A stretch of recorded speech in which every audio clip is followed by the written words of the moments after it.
ಕೃಷ್ಣನ ಬಗ್ಗೆ ಭಾಗವತದಲ್ಲಿ ನಾವೆಲ್ಲ ಸರಿಯಾಗಿ ತಿಳ್ಕೊಳ್ಳಿಲ್ಲ ಅಂದರೆ ಕಥೆ ಕೇಳಿ ಕೇಳಿ ಕೃಷ್ಣನನ್ನು ತುಂಬ ತಪ್ಪಾಗಿ ತಿಳ್ಕೊಂಡಿದ್ದೇವೆ.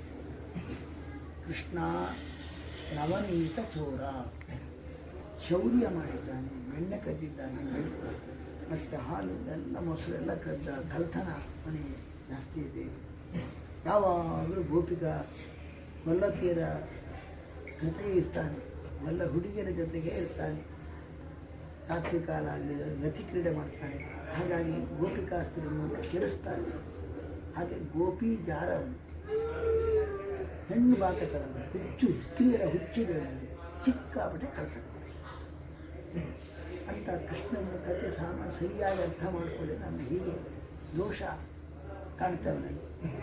ಆದರೆ ಅವರಿಗೆ ದೋಷ ಇದ್ದಿದ್ದರೆ ಅದು ದೋಷವಾಗಿದೆ. ಕೃಷ್ಣನಿಗೆ ನವನೀತ ಚೌರ್ಯ, ಗೋಪಿ ಜಾರತ್ವದಲ್ಲಿ ದೋಷವಾಗಿದ್ದರೆ ಈ ವ್ಯಾಸತೀರ್ಥರು ಹೇಳಿದ್ದಲ್ವಾ, ಒಂದು ಪದ್ಯದಲ್ಲಿ ಹೇಳಿದ್ದಾರೆ ಏನಂತ, ಚೋರತ್ವ ಮಾಡಿದ ಪಾಪಗಳಿಗೆಲ್ಲ ಹೇ ನವನೀತ ಚೋರನೆಂದರೆ ಸಾಲದು. ನೀನೇನಾದರೂ ಚೌರ್ಯ ಮಾಡಿದರೆ ಪ್ರಮಾದವಶಾತ್ ನವನೀತ ಚೋರ ಅಂತ ಕರೆದರೆ ನಿನ್ನ ಪಾಪ ಪರಿಹಾರ. ಜಾರತ್ವ ಏನ ಪರಸ್ತ್ರೀ ಸಹವಾಸ ಮಾಡಿ ಜಾರನಾಗಿದ್ದರೆ ಆ ಜಾರತನದ ದೋಷ ಹೋಗುತ್ತೆ. ಹೇ ಗೋಪಿ ಜಾರರೆಂದರೆ ಸಾಲದೆ ಅಂತ. ಹಾಗಾಗಿ ಏನರ್ಥ ಆಯಿತು, ಕೃಷ್ಣನ ನವನೀತ ಚೌರ್ಯ ಗೋಪಿ ಜಾರತ್ವ ಗುಣವೇ ವಿನಃ ದೋಷ ಅಲ್ಲ.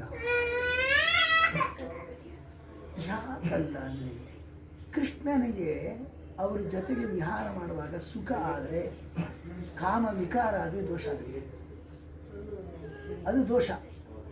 ಅವರು ಅನುಗ್ರಹ ದೃಷ್ಟಿಯಿಂದ ಮಾಡಿದರೆ ದೋಷ ಆಗೋದಿಲ್ಲ. ಅದಕ್ಕೆ ಇಲ್ಲಿ ಹೇಳ್ತಾರೆ, ಆ ಕೃಷ್ಣನಿಗೆ ಸ್ವಲ್ಪವೂ ವಿಕಾರ ಆಗಿಲ್ಲ. ಅವ್ರ ಜೊತೆಗೆ ಇವರೆಲ್ಲ ತಪಸ್ಸು ಮಾಡಿದ್ದಾರೆ, ಅವರೆಲ್ಲ ಅಪ್ಸರ ಸ್ತ್ರೀಯರು, ಗೋಪಿಕಾ ಸ್ತ್ರೀಯರಂದರು. ಅವರು ಏನಿದೆ ಕೃಷ್ಣನ ದೇಹ ಸಂಗ ನಮಗೆ ಸುಖ ಆಗಬೇಕು ಅಂತ ಅವರು ಕೇಳಿದ್ದಾರೆ. ಭಕ್ತರು ಕೇಳಿದ್ದನ್ನು ಕೊಡಬೇಕು, ನಮಗೆ ದೇಹ ಸಂಗ ಸುಖ ಆಗಬೇಕು. ಉಪನಯನ ಸಂಸ್ಕಾರಕ್ಕಿಂತ ಮೊದಲೇ ಆಗಬೇಕು. ಉಪನಯನ ಸಂಸ್ಕಾರಕ್ಕಿಂತ ಮೊದಲೇನೆ ನಮಗೆ ನಿನ್ನ ದೇಹದ ಸುಖ ಕೊಡಬೇಕು ನೀನು ಅಂತ ಕೇಳ್ಕೊಂಡ್ರಂತೆ. ತಪಸ್ಸು ಮಾಡಿದ್ದಾನೆ ಕೃಷ್ಣ. ಏನೋ ಅವರ ದೇಹ ಸುಖವನ್ನು ಪಡೆಯಲಿಲ್ಲ, ಬೇಕು ಅಂತ ಬಯಸಲೂ ಇಲ್ಲ. ಅದರಿಂದಾಗಿ ದೇಹ ಸಂಬಂಧ ಆದಾಗ ಅವನಿಗೆ ವಿಕಾರವೂ ಆಗಿಲ್ಲ. ಆದರೆ ಅವರಿಗೆ ಸುಖ ಬೇಕು, ಅದಕ್ಕೆ ಕೊಟ್ಟ. ಭಕ್ತ ವತ್ಸಲನಾಗಿ ಕೊಟ್ಟದ್ದೇ ವಿನಃ ಕಾಮುಕನಾಗಿ ದೇಹ ಸಂಬಂಧವನ್ನು ಮಾಡಿಲ್ಲ. ಇನ್ನು ಹೇಗೆ ಗೊತ್ತಾಯಿತು ಅಂದರೆ ನೋಡಿ, ಕೃಷ್ಣ ಪರಮಾತ್ಮ ಮಹಾಭಾರತ ಯುದ್ಧ ಮಾಡಿ, ಯುದ್ಧದಲ್ಲಿ ಭಾಗವಹಿಸಿ 18 ದಿವಸ ಸಾರಥ್ಯ ಮಾಡಿ ಪಾಂಡವರನ್ನ ಗೆಲ್ಲಿಸಿ ಪಟ್ಟ ಕಟ್ಟಿ 1000 ಸ್ತ್ರೀಯರಿದ್ದಾರೆ, 16,000 ಮಂದಿ ಹೆಣ್ಣಂದಿರಿದ್ದಾರೆ, ಮಕ್ಕಳಿದ್ದಾರೆ, ಮರಿ ಮಕ್ಕಳಿದ್ದಾರೆ. ಅವರನ್ನು ಹೋಗ್ಬೇಕಂತ ಹೋಗಿದ್ದಾರೆ. ಆದರೆ ಏನಾಯಿತು, ಅಲ್ಲಿ ಪುತ್ರ ಗರ್ಭದ ಒಳಗೆ ಅವಳು ಹೊರಗೆ ಕೃಷ್ಣ ಹೊರಟು ನಿಂತಿದ್ದಾರೆ. ಎಲ್ಲ ಮುಗಿಸಿ ಪುತ್ರ ಗರ್ಭದ ಒಳಗೆ ಒಂದು ಅಸ್ತ್ರ ಬರ್ತಾರೆ, ಕೆಂಪಾದ ಬಾಣ, ಅದು ಬ್ರಹ್ಮಶಿರೋಸ್ತ್ರ. ಅದು ಬರ್ತಾ ಇದೆ, ರಕ್ಷಣೆ ಮಾಡೋದು ಕೂತ್ಕೊಂಡ್ಳು.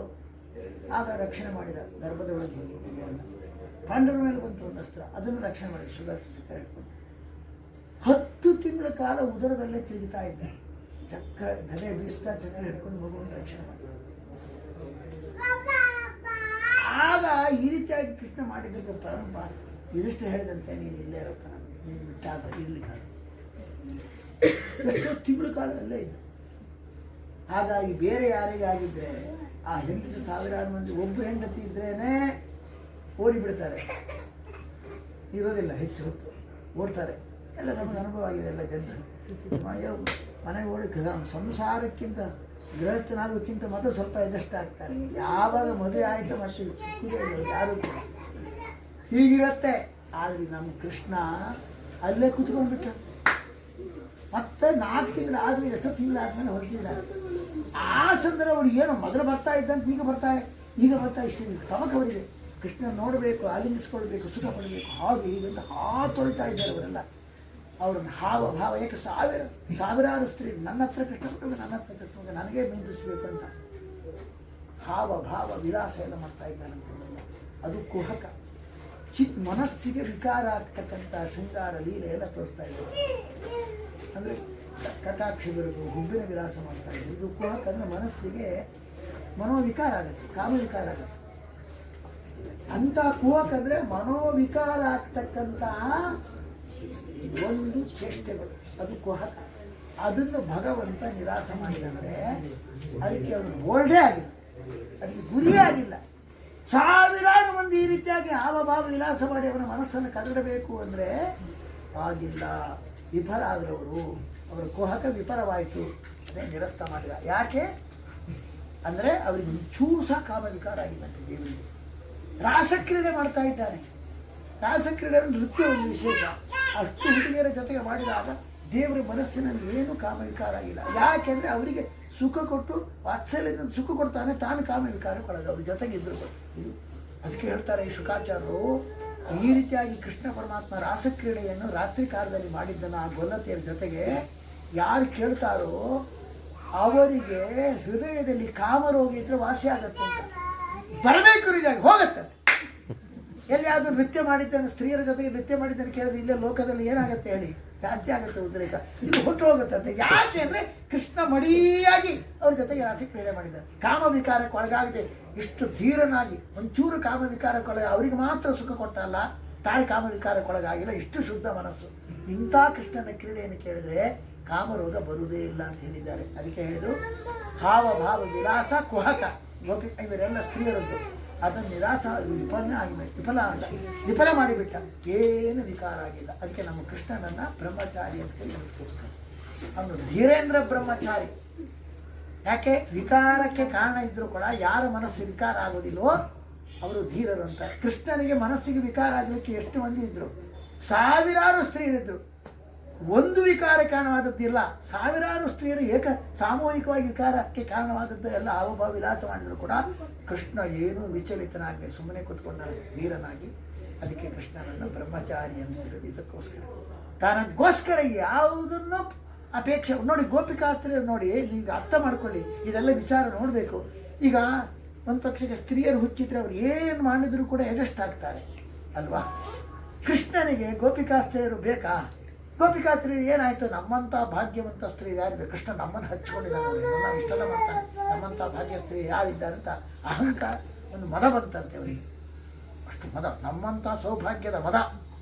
ತಕ್ಷಣ ಕೃಷ್ಣ ಪರಮಾತ್ಮ ಏನಾಗಿಬಿಟ್ಟ? ಅದೃಶ್ಯನಾಗಿಬಿಟ್ಟ. ಇಲ್ಲಾಂದ್ರೆ ಏನು ಮಾಡಬೇಕಿತ್ತು? ಹುಚ್ಚಿದ್ದಿದ್ರೆ ಅಯ್ಯೋ ಎಜೆಸ್ಟ್ ಮಾಡ್ಕೊಳ್ತಾನೆ, ಮಾಡಬೇಕಿತ್ತು, ಮಾಡಿಲ್ಲ, ಅದೃಶ್ಯನಾಗಿಬಿಟ್ಟ. ಮತ್ತು ಹುಡುಕಿದ್ರು ಎಲ್ಲರೂ ಸಿಗಲೇ ಇಲ್ಲ. ಕೊನೆಗೆ ಅವರಿಗೆ ಭಕ್ತಿ ಸಿಕ್ಕಾಪಟ್ಟೆ ಆದಾಗ ತಾಸ ಮಾವಿರಚ್ಚಬೋರಿ ಅಂತ ಹೇಳಿದ. ಹಾಗಾಗಿ ಕೃಷ್ಣನಿಗೆ ಸ್ತ್ರೀಯರು ಹುಚ್ಚಿದ್ರೆ, ಗೋಪಿಕಾಸ್ತ್ರೀಯರು ಹುಚ್ಚಿದ್ರೆ ಅವ್ರು ಕಣ್ಮರೆ ಆಗ್ತಾ ಇರಲಿಲ್ಲ.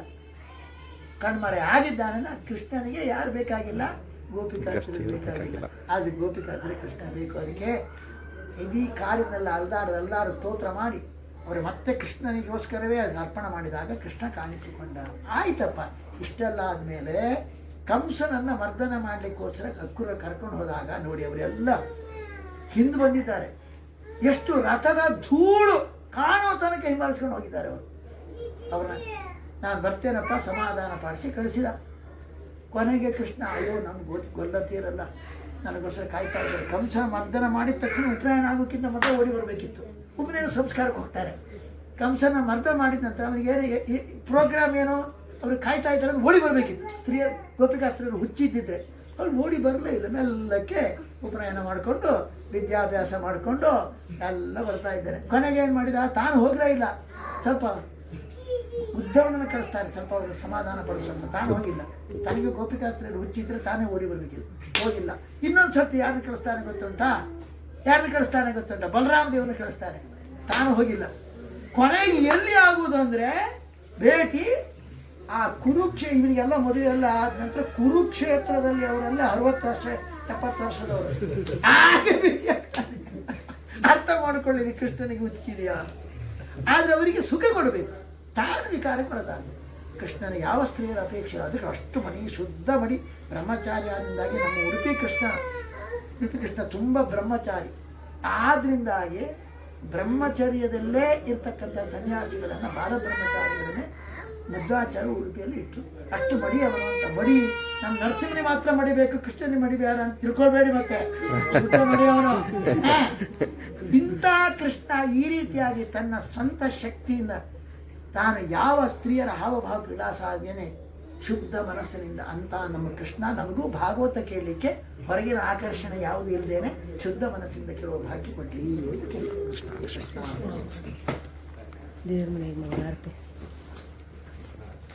ಆಚಾರ್ಯ ಹಂಚೂರಲ್ಲಿ ಹಲಿಗೆ ಆರತಿ